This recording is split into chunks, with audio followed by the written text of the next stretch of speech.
How easy is it to get up in the morning when you know you're not doing all that it takes? It's not very easy at all.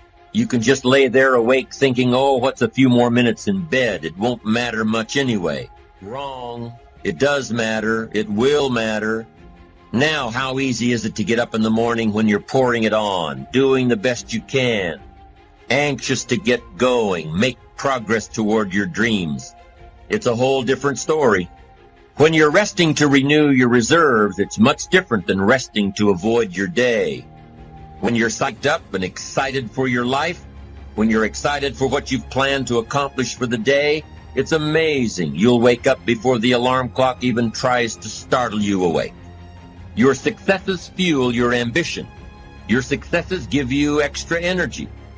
Your successes pave the way for more successes. It's the snowball effect. With one success, you're excited to meet another, and another, and another.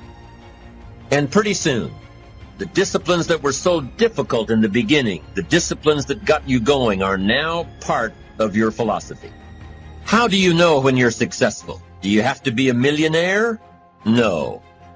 All we ask of you is that you earn all you possibly can. If you earn $10,000 a year and that's the best you can do, that's enough. God and everything else will see to it that you're okay.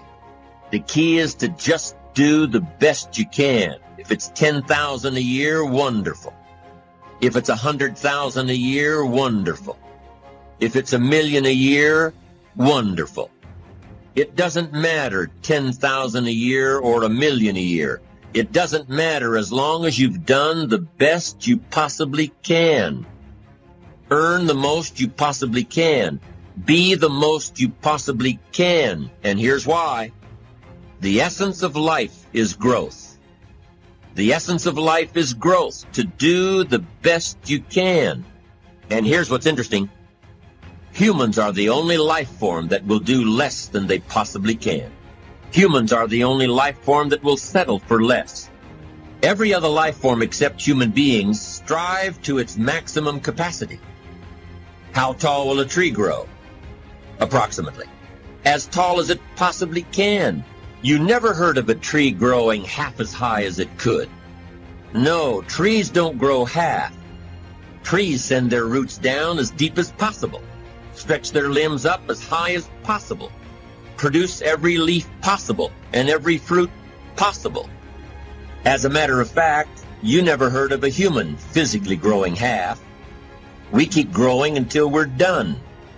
Now that's a part of life we can't control. It's genetically coded, and that's probably why we keep growing till we're done, because we can't control that part. It's the rest of our growing that we control. The growing of our minds, the expansion of our minds, that we can control. And that's what tends to get away from us. All life forms inherently strive to their max except human beings. Now, why wouldn't human beings strive to their maximum possibility? Here's why. Because we've been given the dignity of choice. It makes us different than alligators and trees and birds. The dignity of choice makes us different than all other life forms. Some decisions are major decisions. And also there are a lot of small decisions that we don't make, that they tax our minds, they drain our energy.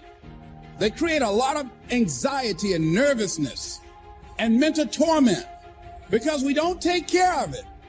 We decide not to decide, which is a decision.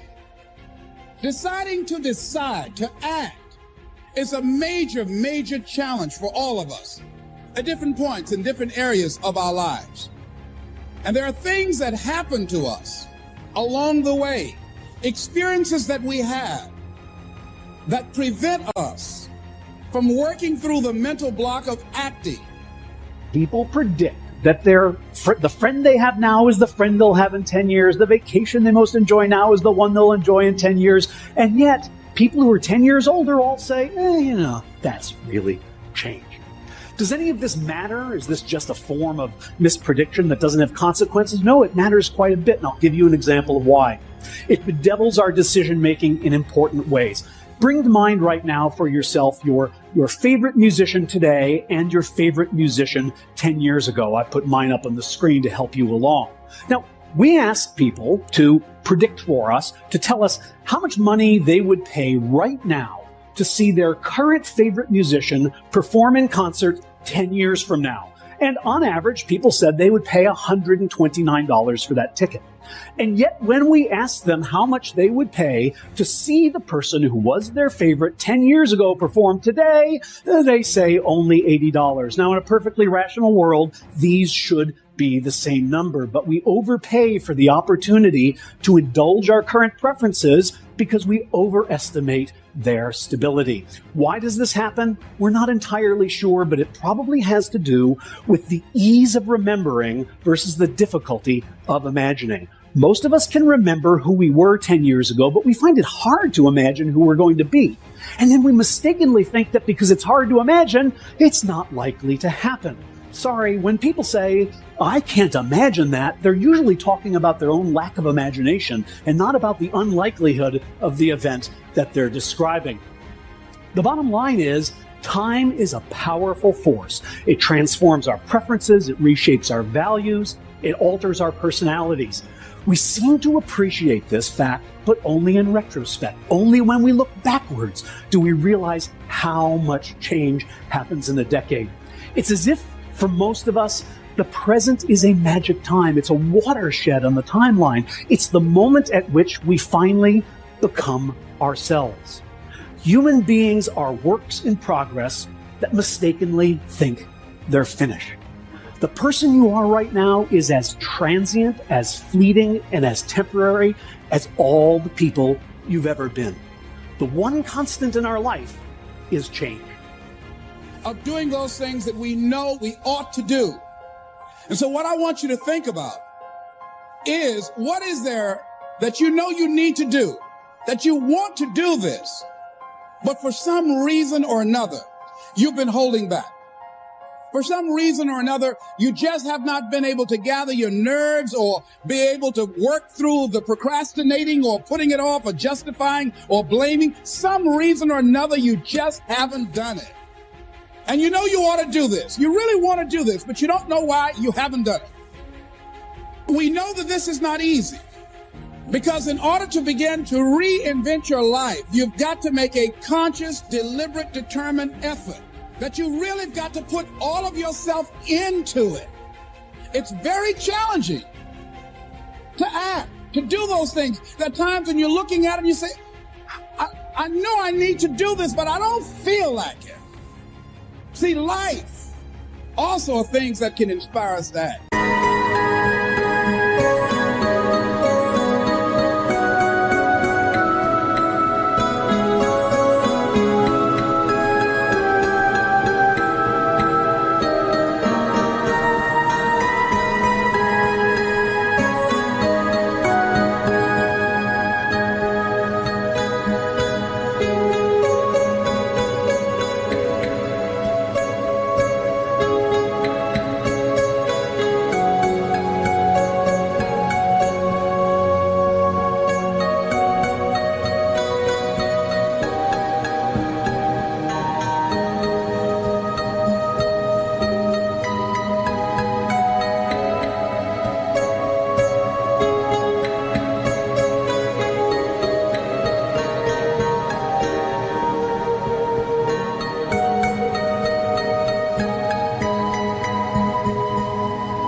See, we don't have the courage, and that's what it takes, courage. It takes guts to do that which you know you need to do. If you don't have the courage to act, life many times will move on you and make you act. I don't want to do it. I know I need to do it, yet leave me alone. No, I don't want to do it. So what do? What are those things that cause us to do like that?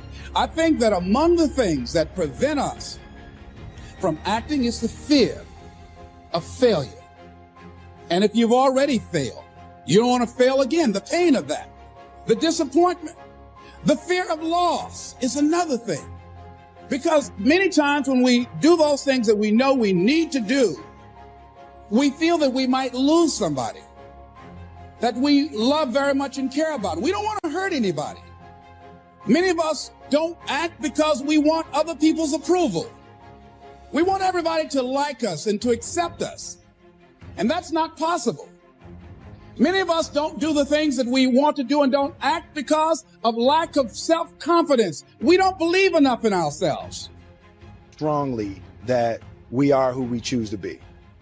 And one of the things that you've got to do is you've got to watch your inner conversation and discipline your thinking and your imagination, because if you don't, your mind will take you on a wild trip, talking to you, telling you what you can't do. Part of what you've got to do is be your own motivator. You've got to talk to yourself, and you build yourself up, and you'll feel your energy level coming up, and people will feel that around you. See, now, if you go through life being afraid, people can sense that. They can pick up that fear. Not trying to disturb anything, not trying to shake anything up, not trying to make any waves. Fear is so big and so prevalent today. Nothing produces more failure than does fear. It is the fear of failure that freezes people before they even start. It is the fear of failure that causes you not to want to deal with the rejection and the potential hurt that failure causes. So fear cripples you on so many levels. But how is it that some people somehow manage to get by anyway? What is it that you can do that would help you?